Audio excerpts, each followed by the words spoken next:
I was an adventurous youngster. And so scouting came naturally to me. At about the age of 8, I became a Boy Scout. And I rose rapidly through the ranks and became a scout as I entered secondary school. In fact, there was a time in my life when the scout motto, "Be prepared," was pretty much my motto. But no amount of preparation could prepare me for what became one of the most dramatic events in my life as a youngster. Madam Contest Chair, fellow Toastmasters and guests, as I was saying, as a member of the Annisville Scout Group, we had one of the most proud moments out, and that is we founded the Bel Air Scout Group. We spent a lot of time going to Bel Air, hiking and camping, and helping them to hone their scouting skills. One night, I was on my way back home from Bel Air to Annisville where I live. It was about 10 o'clock, and it was dark. As I was walking home, and I got to what we call Checkpoint Alley, because that road was so dark that when you were out late, that is where somebody would come and meet you. I got to Checkpoint Alley, and as I headed off down Checkpoint Alley, it started to rain.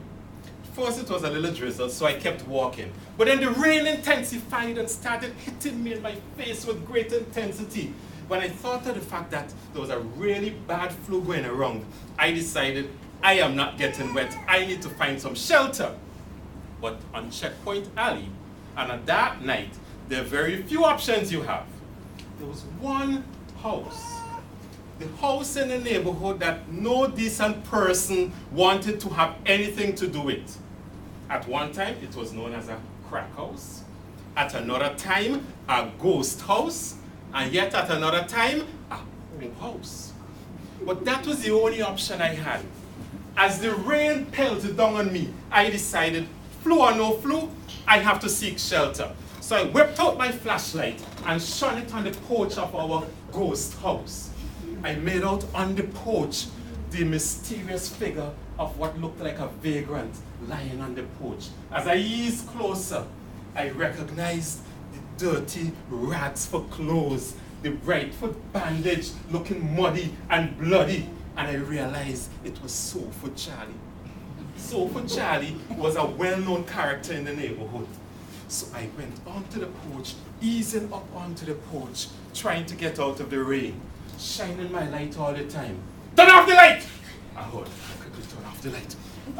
It's only me, Mr. Charlie, are trying to get out of the rain. It's raining. You think I know? You think I'm deaf and I'm blind? I said, sorry, Mr. Charlie, I wouldn't stay long.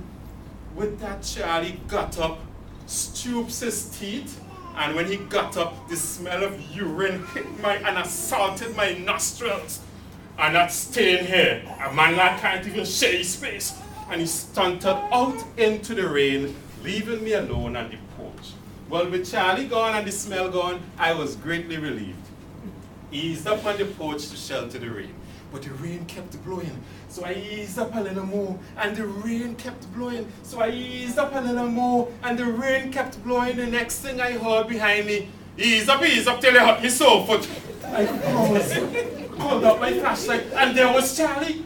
How did he get back on the porch? I didn't even smell him. It was really Charlie, and as my light shone on him, I heard boom! And with that, I was taken off. I was not waiting on that porch anymore. I have no idea how Charlie got there. And I was down Checkpoint Alley, turned the corner so fast to my gap that my feet, I don't even think, touched the ground. As I approached my gate, and I slowed down, and I stopped to catch my breath. I could not believe it. There were more questions than answers. How did Charlie get back past me, and without me even smelling him? But as I got to my gate, I saw the eerie glow of the light coming through my living room door onto the road. I bent over, caught my breath, and said, thank God. With that, I heard from behind me, thank God for what? I turned around, and there was Charlie! I screamed, but at least in my head, because no words came out of my mouth. My lips were so dry. I yanked open the front door. I have no idea how I got on my porch. My mother sitting in the living room saw the fear on my face. She came to the door. What happened, Nigel? What happened?